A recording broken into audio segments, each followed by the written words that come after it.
তো hello guys, তো তোমরা সব কেমন আছো? আশা করছি অনেক অনেক ভালো আছো। তো আজ সকাল সকাল ঘুম থেকে উঠে একটু বাইরে দিয়ে চলে গেলাম, আর বাইরে এসে দেখছি আমার প্যান্থারটা লেগে আছে। তো প্যান্থারটাকে দেখে একটু বন্ধুদের কাছে আড্ডা দিতে চলে গেলাম।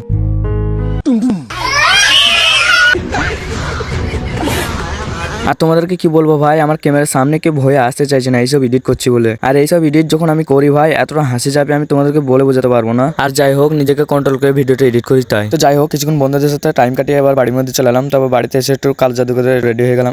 Handsome boy. তো যাই হোক, আজকে নানি বাড়ি যাবো, তাই এই কারণে এত সাজুগুজু। তারপর রেডি হয়ে একটু প্যান্থারের চাবিটা নিয়ে একটু বাইরে দিয়ে চলে গেলাম। বাইরে এসে দেখছি এখানে প্যান্থার লাগানো আছে। তো প্যান্থারকে নিয়ে দুই ভাই মিলে বেরিয়ে গেলাম নানি বাড়ি যাওয়ার উদ্দেশ্যে। আর নানি বাড়ি বেশি দূরে ছিল না, 2 গ্রাম পরে নানি বাড়ি ছিল, তো বেশি টাইম লাগেনি আমাদের নানি বাড়ি আসতে। তারপর নানি বাড়ি এসে প্যান্থারটা সাইডে লাগিয়ে আবার ভিতরে ঢুকে বললাম।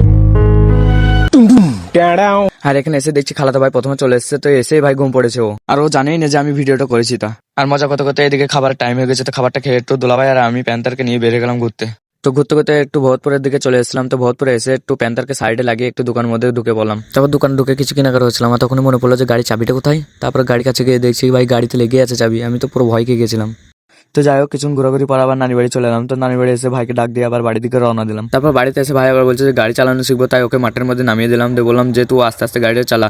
প্রথমে গিয়ার ক্লাস এগুলো বোঝানো হলো, তারপর স্লো স্লো করে মাঠের মধ্যে গাড়িটা চালাচ্ছে ও। তো কিছুক্ষণ মাঠের মধ্যে ও ভালোই গাড়ি চালাচ্ছিল, তাই ওকে বললাম যে রাস্তায় চালিয়ে। তো রাস্তায় মোটামুটি ভালো চালাচ্ছে গাড়ি। তো একদিনের মধ্যে ও মোটামুটি ভালোই শিখেছে। তো যাই হোক, বিকালের দিকে একটু ভাইকে গাড়ি চালানো শিখিয়ে পাশে গ্রামে একটু রাতের দিকে মেলা দেখতে বের হয়ে গেলাম। তো ভিডিওটা বেশি বড় করতে পারছি না। তো মেলাতে গিয়ে আমাদের সাথে কি কি ঘটেছিল দেখার জন্য পার্ট 2 কমেন্ট করো।